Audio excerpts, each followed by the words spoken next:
नमस्कार। करेन्ट न्यूजमा यहाँलाई हार्दिक स्वागत छ। म प्रकाश गिरी। करेन्ट न्यूजमा हामी कुनै पनि विषयवस्तु उठान मात्र गर्दैनौँ, यसको चिरफार अनि विश्लेषण पनि गर्ने गर्दछौँ। नेपाल कम्युनिस्ट पार्टीभित्र रडाको मचिरहँदाखेरि अब सडक प्रदर्शन हुन थालेको छ। त्योभन्दा बिल्कुल फरक खालको मत राखेर, बिल्कुल फरक खालको माग राखेर नेपाल अहिले सङ्घीय लोकतान्त्रिक गणतान्त्रिक व्यवस्थामा छ, तर सडकमा चाहिँ राजा चाहियो भनेर प्रदर्शन भइराखेको छ। कहीँ नारा छ, कहीँ जुलुस छ, कहीँ मोटरसाइकल र्याली निस्किराखेको छ।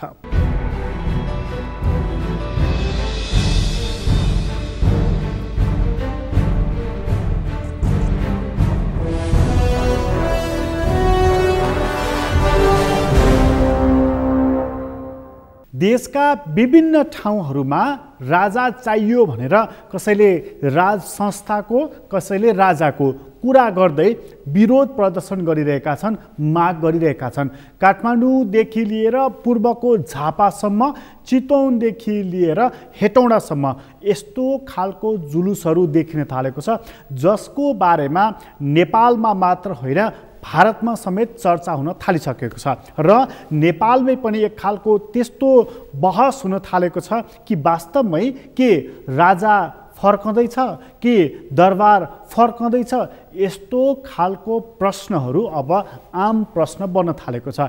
5 वर्ष अगाडि मात्रै फर्केर हेर्ने हो भनेदेखि नेपालमा राजाको बारेमा, राज संस्थाको बारेमा, राजतन्त्रको बारेमा खास बहस थिएन। मानिसहरू गणतन्त्र, सङ्घीयता, समावेशी लोकतन्त्र यस्तो बारेमा नै चर्चा गरिरहेका थिए। र अब राजनीतिक कुरा छाडिदिउँ, अब समृद्धिको कुरा, उन्नतिको कुरा, विकासको कुरा, प्रगतिको कुरा यतातर्फ लागौँ भनेर चर्चा गरिरहेका थिए। र अर्को प्रयोग गर्ने नेपाललाई अवसर छैन भनेर यस्तो कुरा पनि बताइरहेका थिए। तर कतिपय मानिसहरू यो व्यवस्था फेल भएको, खास गरी शासकीय व्यवस्था फेल भएको, कार्यकारी राष्ट्रपतिमा जानुपर्छ भनेर आवाज उठाइरहेका छन्। त कतिपय मानिसहरू होइन, यसले एकताको आधार सिर्जना गर्न सकेन, त्यसैले विगतकै राज संस्थालाई ल्याएर पुनर्स्थापित गर्नुपर्छ भनेर अहिले सडक प्रदर्शन गरिरहेका छन्।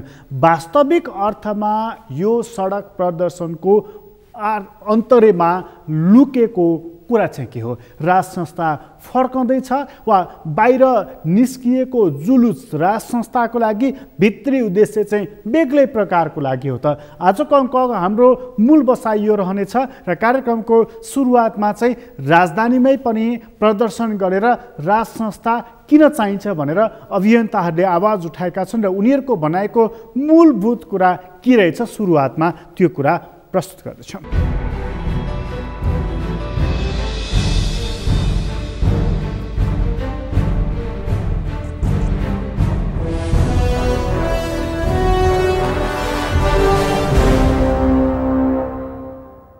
अलर्ट जारी गर्यो र त्यो अलर्टमा भन्यो, हिजो बेलुका अलर्ट जारी गरेर भन्यो कोही पनि माइती घरमण्डलमा नजानुहोस्, माइती घरमण्डलमा जान निषेध गर्यो। अमेरिकन एम्बेसी को नेपाली नागरिक म भन्छु अमेरिका हाम्रो मित्र शक्ति हो, हामी मित्र व्यवहार गर्न चाहन्छौँ, तर नेपाली नागरिकको राजनैतिक अधिकारमा हस्तक्षेप गर्ने काम बन्द गर्नुहोस्। हामी तपाईँको शक्तिसँग डराउँदैनौँ। म भारतलाई पनि भन्न चाहन्छु, तपाईँ हाम्रो असल मित्र हो, तपाईँको असल मित्रताको हामी सम्मान गर्छौँ, तर नेपालमा प्रधानमन्त्री र मन्त्री बनाउने खेल बन्द गर्नुहोस्। म खड्ग प्रसाद ओली लगायतका सत्ताधारीलाई भन्छु, भारतको इसारामा चल्ने प्रधानमन्त्री र मन्त्री हामीलाई चाहिँदैन। त्यसैले हामीलाई नागरिकको सरकार चाहिन्छ, नागरिक सरकार चाहिन्छ। म युरोपियन युनियनलाई भन्न चाहन्छु, नेपालमा इसाईकरण गर्ने काम नगर्नुहोस्। हामी कुनै धर्म विरोधी होइनौँ, तर हाम्रो हिन्दू धर्म, सभ्यता, संस्कृति, बुद्ध धर्म, किराँत धर्मलाई खलत पारेर नेपाली नागरिकलाई इसाई बनाउने काम बन्द गर्नुहोस्। तपाईँ शक्तिशाली हुनुहुन्न, तर हाम्रो नागरिकको शक्तिभन्दा नेपालको मामलामा हाम्रो राजनैतिक प्रश्नमा हस्तक्षेप गर्ने काम नगर्नुहोस्। त्यसैले म युरोपियन युनियनलाई पनि सावधान गराउन चाहन्छु। म चाइनालाई पनि भन्न चाहन्छु, राजदूत महोदय, पार्टीको विवाद मिलाएर हिँड्ने काम नगर्नुहोस्, भ्रष्ट सरकारलाई साथ दिने काम नगर्नुहोस्। तपाईहरू विदेशीहरूको, अमेरिकाको होस्, युरोपियन युनियनको होस्, भारतको होस्, चाइनाको होस्, सबैभन्दा नजिकको मित्र भनेको राजा नै हुन्। त्यसैले राजालाई फाल्ने कसरत तपाईँले जुन गर्नुभयो त्यसको पश्चाताप गर्नुहोस् र नेपाली नागरिकसँग माफी माग्नुहोस्। हामी नेपाली नागरिकहरूले निर्णय गरिसक्यौँ, अब यो मुलुकमा राजाको विकल्प छैन। यदि कसैले राजाको विकल्प खोज्ने कोसिस गर्छ भने नेपाली नागरिकले त्यस्तो शक्तिलाई समाप्त पारिदिनेछन्। र म भन्न चाहन्छु, यो नागरिकको आन्दोलन भनेको लोकतन्त्र, हाम्रो भाषामा नागरिक तन्त्र, डेमोक्रेसीको रक्षाको लागि हो। अहिलेको चुनाव प्रणाली नागरिक तन्त्र डेमोक्रेसी विरोधी छ। यहाँ भोट किन्नुपर्छ, उम्मेदवारिता किन्नुपर्छ, मतदाता किन्नुपर्छ। हामी यो निर्वाचन प्रणालीमा सुधार गर्न चाहन्छौँ। त्यसैले अबको सरकार 2 वर्षको लागि नागरिकले छानेको, निर्वाचित नभएको नागरिक सरकार हुनेछ। त्यो नागरिक सरकारको पहिलो काम हुनेछ राज संस्थाको स्थापना। म महाराज धिराजलाई पनि भन्न चाहन्छु, महाराज धिराजको वक्तव्य भर्खरै आएको छ। महाराज धिराजको वक्तव्यलाई लिएर केही भ्रम सृजना गर्न खोजेको छ। म महाराज धिराजलाई भन्छु, महाराज धिराज, अब तपाईँ नागरिकको कित्तामा आउनुपर्छ, नागरिकको निर्णयलाई शिरोधार्य गर्नुपर्छ। महाराज धिराज, तपाईँको कर्तव्य यो मुलुक बचाउने हो। मुलुक बचाउने कर्तव्यमा नागरिक सँगसँगै अब महाराज धिराज हिँड्नुपर्छ। महाराज धिराज, तपाईँले अब धर्म रक्षा गर्नै पर्छ। धर्म रक्षा गर्ने अग्रिम पङ्क्तिमा तपाईँ उभिनुपर्छ। त्यसैले म महाराज धिराजलाई भन्छु, नेपालको महाराज धिराजको शाहवंशीय परम्परालाई हेर्दा नागरिकको निर्णयलाई कहिल्यै पनि अपमान गरिएको छैन। त्यसैले म सम्पूर्ण नेपाली नागरिकको तर्फबाट भन्न चाहन्छु, अब नेपालको आस्थाको केन्द्र तपाईँ महाराज धिराज हो। तपाईँलाई हामी गद्दीमा राख्छौँ। तपाईँले अब म धेरै बोल्न चाहन्न, धेरै वक्ता साथीहरू हुनुहुन्छ। तपाईँको यो अदम्य साहस, तपाईँको यो ऐक्यबद्धता र नेपाली नागरिक हुनुको जुन कर्तव्य तपाईँले देखाउनु भएको छ, यसको लागि जति दमन गरे पनि पुग्दैन।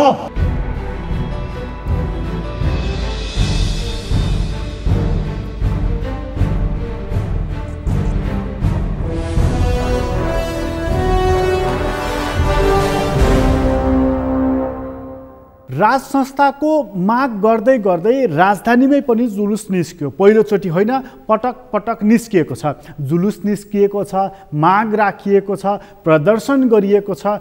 यो कुरा अथवा अहिलेकै जुलुसले राज संस्था या दरबार पुनर्स्थापित गर्छ भन्ने कुरा होइन। तर यसले यो बारेमा अर्थात् राज संस्थाको बारेमा, दरबारको बारेमा जुन चर्चा गर्ने गरिन्थ्यो भित्री कोठाहरूमा मात्रै र त्यसलाई नजरअन्दाज गर्ने गरिन्थ्यो, आज सार्वजनिक बहसको विषय बनेको छ। यो जुलुसले त्यो बहसलाई केन्द्रमा ल्याउनको लागि मद्दत गरेको छ र बहस अहिले बाहिरसम्म गर्न थालिएको छ। यस मानेमा यो जुलुसको महत्त्व रहेको छ। तर यो जुलुसकै माध्यमबाट भोलि नै दरबार फर्कन्छ भन्ने कुरा चाहिँ होइन।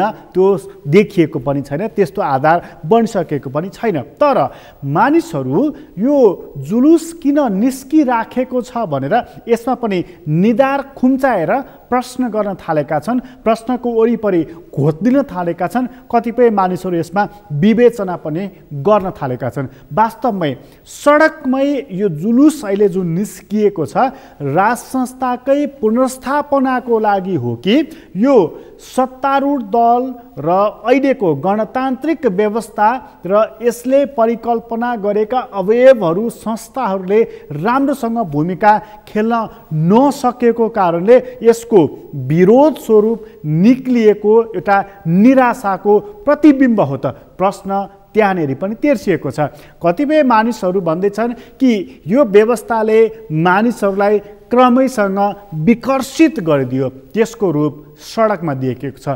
एक थरी विश्लेषकहरू तीखो टिप्पणी गरेर भनिरहेका छन् कि 46 सालपछि 15 वर्ष लाग्यो राज संस्थालाई पुरानै फर्ममा आउनको लागि र त्यस्तो वातावरण नेपाली कांग्रेसले पटक पटक अवसर पाएर पनि सरकार सञ्चालन गर्दा सुशासन दिन सकेन।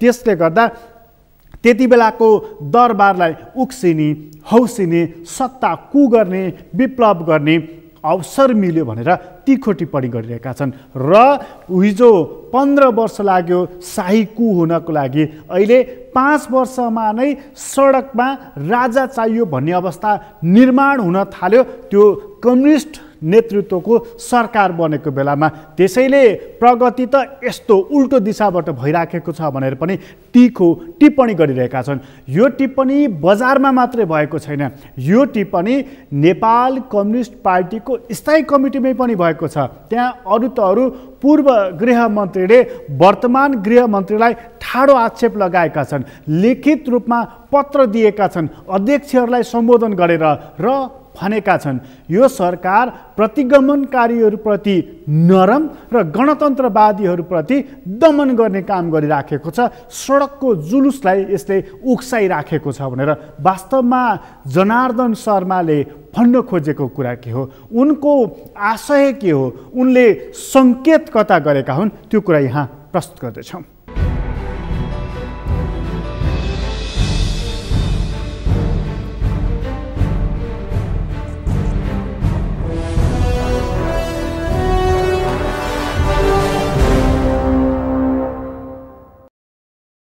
कमरेड अध्यक्षद्वय नेपाल कम्युनिस्ट पार्टी नेकपा विषय विशेष प्रस्तावमा तत्काल छलफल गर्ने बारे।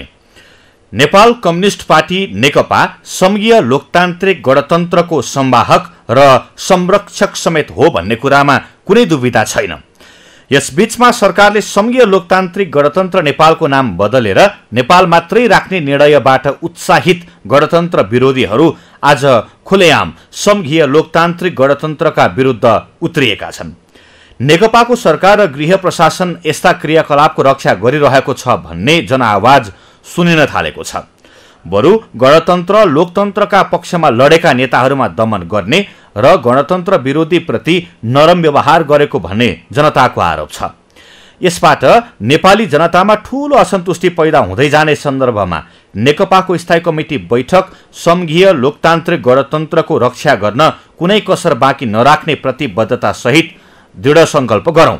जनताको आवाज नसुन्दा त्यसले गम्भीर परिणाम निम्त्याउने बारे हाम्रो नेतृत्व स्पष्ट नै छ। तसर्थ संघीयताको पक्षधर सबै पार्टीहरूको बीचमा छलफल आयोजना गरी जनभावना अनुसार सरकारका कमी कमजोरीहरू सच्याउँदै जनतामा देखिएको असन्तुष्टिलाई सम्बोधन गर्न अब ढिला गर्न हुँदैन। मुख्य गरी कोभिड महामारी बारे तत्काल भ्याक्सिन लगाई कोरोना भाइरसबाट जनताको जीवन रक्षा गर्नका साथै पूर्ण रूपले आर्थिक गतिविधिहरू सुचारू हुने अवस्था सृजना गर्नुपर्दछ। अन्य समस्याहरू समेत प्राथमिकता तोकी समाधान गर्नुपर्दछ। म सिङ्गो स्थायी समितिको बैठकको ध्यानाकर्षण गर्दै यसबारे छलफल एवं तत्काल निर्णयमा पुग्नका लागि यो विशेष प्रस्ताव प्रस्तुत गर्दछु। जनार्दन शर्मा, कमरेड प्रभाकर, स्थायी कमिटी सदस्य, नेपाल कम्युनिस्ट पार्टी नेकपा, मिति 2077 साल 8 महिना 21 गते।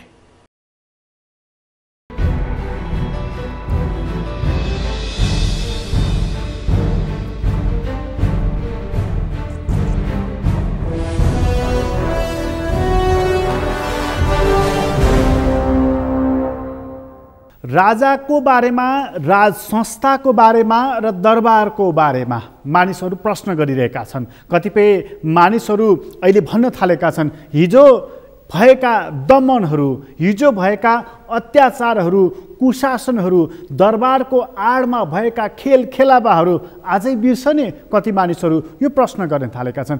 कतिपय मानिसहरू चाहिँ भन्दैछन् कि हिजो कम्तीमा राज संस्था हुँदा यस्तो व्यथिति थिएन, कम्तीमा पनि परराष्ट्र नीतिमा थिएन, बाह्य शक्तिहरूले यतिसम्म हेप्न सकेका थिएनन्, यस्तो कुराहरू पनि भनिरहेका छन्। अर्थात् पक्षमा पनि विपक्षमा पनि बहस हुन सुरु भएको छ। यो बहसले हामीलाई कहाँ पुर्याउला, यो प्रश्न अनुत्तरित छ र यी प्रश्नहरू तेर्सिरहेको बेलामा, सतहमा थुप्रै मुद्दाहरू आएको बेलामा र यस्ता मुद्दाहरूलाई सम्बोधन गर्न नसकेर, सम्बोधन गर्ने दिशातर्फ अग्रसर नभएर पार्टीकै कुटिल धन्दामा मात्रै व्यस्त रहेको भन्दै प्रधानमन्त्रीको आलोचना भइराखेको बेलामा प्रधानमन्त्री केपी शर्मा ओलीले सर्वदलीय बैठक डाकेका छन् र सर्वदलीय बैठकको विषय खुलाइएको छैन, समसामयिक विषयहरू भनिएको छ र त्यो समसामयिक विषयमध्येको एउटा विषय कुशासन छ, भ्रष्टाचार छ, अर्को विषय अन्तर्राष्ट्रिय पक्षहरूसँग जोडिएका छन्। महत्त्वपूर्ण प्रश्न चाहिँ सडकमै गणतन्त्र मुर्दाबाद भनेर नारा लागेको छ। सर्वदलीय बैठकमा कम्तीमा पनि यो संविधानका पक्षधरहरू, गणतन्त्रका पक्षधरहरूले एउटा मत कायम गर्ने, साझा मत राख्ने कोसिस हुनेछ। तर सरकारले दिनुपर्ने न्यूनतम सुशासन चाहिँ दिन सक्छ कि सक्दैन, त्यो काम सर्वदलीय बैठक मार्फत पक्कै हुने छैन। त्यो काम सरकारले नै गर्नुपर्नेछ, सरकारका अङ्गहरूले नै गर्नुपर्नेछ।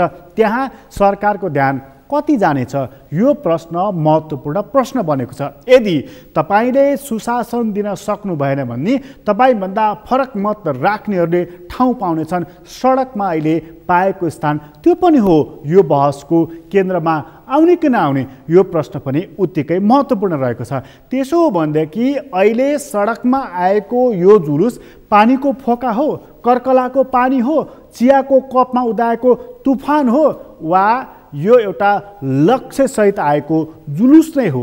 यो प्रश्न महत्त्वपूर्ण छ र यो प्रश्नको उत्तर लिएर हामी एकछिनपछि आउनेछौँ। अहिले छोटो विश्राम लिँदैछौँ।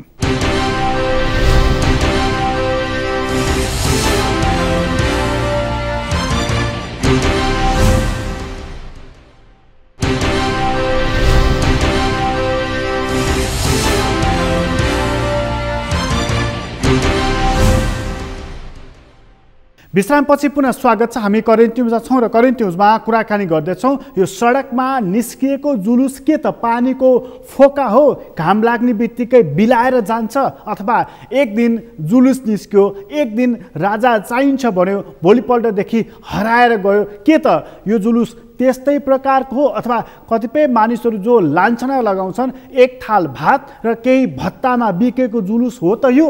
यस्तो टिप्पणीहरू गर्नेहरू पनि छन्। तर कतिपय सन्दर्भमा यस्ता ओठे टिप्पणीहरूले मानिसलाई उत्तेजित गराउँछ। कतिपय सन्दर्भमा यस्ता टिप्पणीहरूले बहसलाई खुला गरिदिन्छ। वास्तवमै भन्ने हो भनेदेखि अहिले सडकमा निक्लिएको जुलुसमा युवा पङ्क्ति पनि देखिन्छ। त्यो के कारणले हामीले ध्यान दिन जरुरी रहेको छ?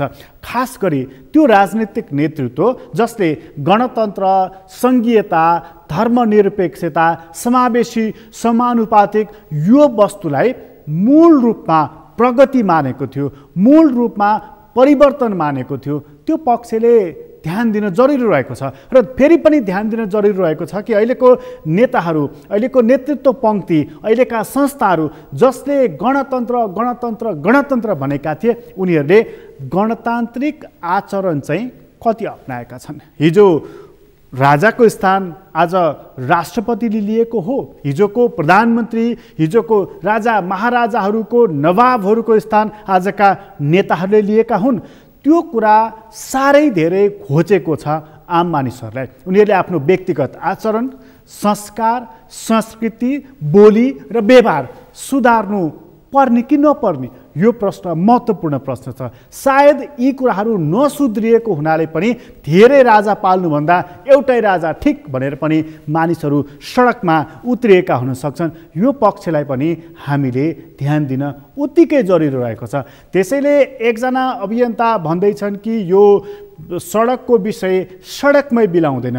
यो विषयमा अन्तर्राष्ट्रिय पक्ष पनि आकर्षित हुन्छ र त्यो पक्षले निर्णायक र महत्त्वपूर्ण भूमिका पनि खेल्न सक्छ भनेर उनले भारततर्फ सङ्केत गर्दै अभिव्यक्ति दिएका छन्।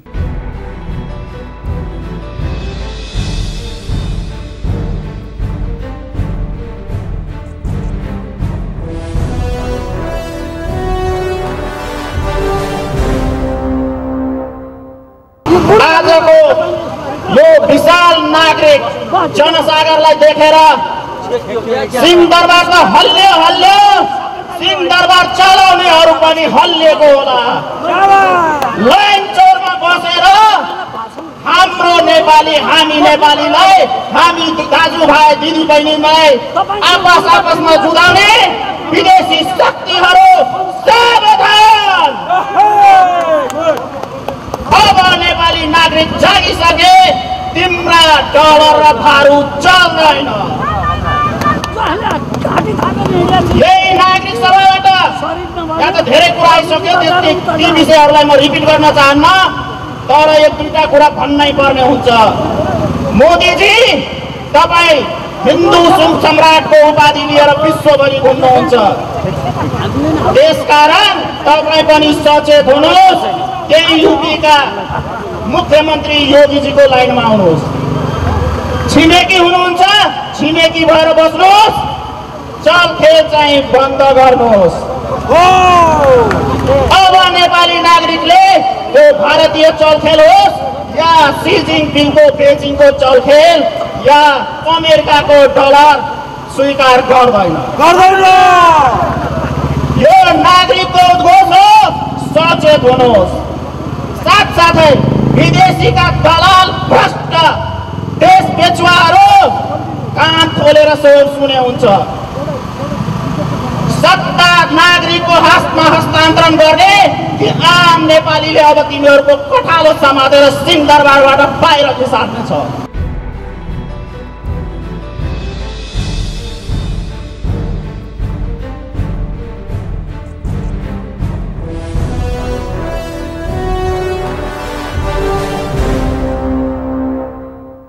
राजा आउलान् नआउलान्, राज संस्था फर्केला नफर्केला, त्यो परको कुरा हो, पछिको कुरा हो। यदि आम जनताको साथ भयो भनेदेखि, अभियानले ठुलो क्रान्तिको साथ लियो भने अथवा स्वरूप लियो भनेदेखि त्यो बेग्लै पाटो हुन्छ। त्यसले शासन सत्ता मात्र होइन, व्यवस्था नै परिवर्तन गरिदिन सक्ने ताकत राख्दछ। यही जनता, यही आन्दोलनले राज संस्था फालेर गणतन्त्र ल्याएको हो। यही संस्थाले यदि यही जनता जागेको खण्डमा अर्को कोही नै व्यवस्था आउन सक्छ। यति कुरालाई हामीले हेक्का राख्नुपर्छ, दिमागलाई खुल्ला राख्नुपर्दछ। तर हामी के चाहन्छौँ यो कुरा पनि हामीले ध्यान दिन जरुरी रहेको छ। हिजो हामीले सामन्ती व्यवस्थाको अवशेष भनेर हटाएको राज संस्था आज सामन्ती रहेको रहेन। त्यो सामन्ती व्यवस्था हटाइसकेपछि अहिले त्यो सामन्ती व्यवस्थाको उपयोग या त्यो ठाउँ कसले लिइराखेको छ यो कुरालाई हामीले ध्यान दिने कि नदिने यो कुरालाई पनि ध्यान दिनु जरुरी रहेको छ। अहिले गणतन्त्र पक्षधर मानिएका नेताहरू अथवा गणतान्त्रिक नेताहरूले एकै शब्दमा त्यो हिजो हटाइसकेको, त्यो हिजो लास भइसकेको व्यवस्था फर्किँदैन भनेर एकैचोटि आक्रोशित भएर अभिव्यक्ति दिँदैमा सडकको आन्दोलन हराउने होइन, बिलाउने पनि होइन, बरु त्यसलाई हराउने, बिलाउने या नियन्त्रण गर्ने बाटो बन्द गर्नुपर्दछ। कसरी त? हिजो के कारणले दरबार हटाएको र गणतन्त्र ल्याएको, सबैभन्दा मूल सवाल त्यहाँनिर रहेको छ। गणतन्त्र ल्याइसकेपछि त्यस अनुसारको चाल चलन र काम किन नगरेको सवाल त्यहाँनिर रहेको छ। यदि त्यही अनुसारको काम गरेको हुन्थ्यो भनेदेखि आज कसैले पनि यो राज संस्थाको बारेमा प्रश्न गर्ने थिएन, त्यसको आवश्यकताको बारेमा सडकमा उत्रेर नारा लगाउने थिएन, कम्तीमा पनि युवा पङ्क्तिले चाहिँ लगाउने थिएन। तर त्यो अवस्था बढिराखेको छ। के कारणले त? आफ्नै आचरणले। के कारणले त? आफ्नै काम गर्ने ढङ्ग नपुगेको कारणले। दोष कसलाई त? आफैलाई दिनुपर्ने, आफैलाई सच्याउनु पर्ने अवस्था रहेको छ। तर गणतान्त्रिक नेताहरूको अभिव्यक्ति भनाइ बोलाइ र काम गराइ चाहिँ बेग्लै प्रकारको रहेको छ।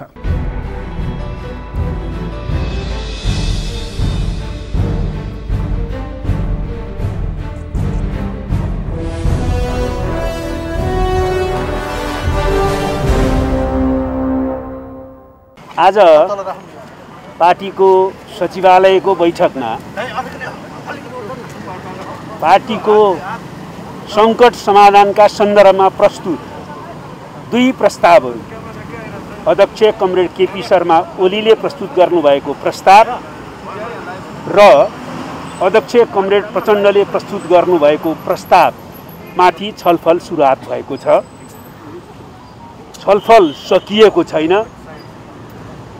छलफल बैठकमा औपचारिक रूपमा अगाडि बढाउने कार्यका साथसाथै अनौपचारिक छलफल अन्तर्क्रियाको क्रम पनि अगाडि बढाउनु उपयुक्त हुन्छ भन्ने बैठकले ठानेको छ। त्यस अन्तर्गत नेताहरूको बीचमा अनौपचारिक छलफल अन्तर्क्रिया र संवादका प्रक्रियाहरू पनि अगाडि बढाइनेछ र साथसाथै बैठकमा औपचारिक छलफलको प्रक्रिया पनि अगाडि बढाइनेछ, जस अनुसार औपचारिक बैठक भोलि 1 बजे फेरि बस्नेछ।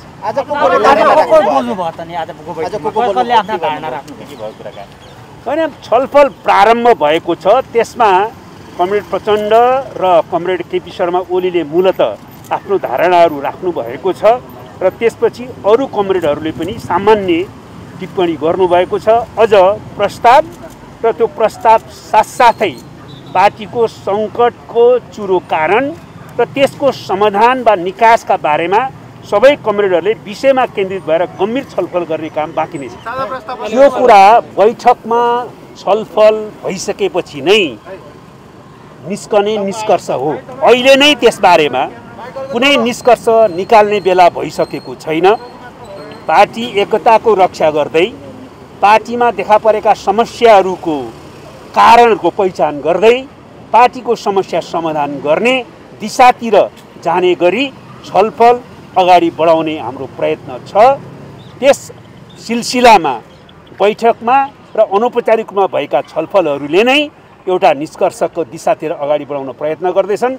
मूलतः बैठकमा हुने छलफलहरूले नै एउटा निष्कर्ष प्रदान गर्नेछ। 18 गते थाई कमिटीको बैठक पूर्व निर्धारित छ। त्यसलाई बदल्ने कुनै निर्णय भएको छैन। त्यसबारेमा चाहिँ मलाई कुनै जानकारी छैन। राजावादीहरू अहिले सडकमा यो सरकार विरुद्ध नाराबाजी लगाइरहेछन्। तपाईको व्यक्तिगत विचार र पार्टीको यसबारे धारणा के हो? हाम्रो पार्टीको पनि व्यक्तिगत रूपमा पनि हाम्रो प्रश्नै छ। प्रतिगामी शक्तिहरूले नेपालमा फेरि प्रतिगमनको सफलता प्राप्त गर्ने नसोचे हुन्छ। निश्चित रूपमा लोकतान्त्रिक अभ्यासका क्रममा लोकतन्त्रलाई सुदृढ गर्ने क्रममा केही कमी कमजोरी भएका छन् भने त्यसको समीक्षा गरेर हामी अगाडि बढ्छौँ। तर जनताद्वारा विस्थापित शक्तिहरूले फेरि पुनर्स्थापित गर्ने कुनै सोच नबनाए हुन्छ।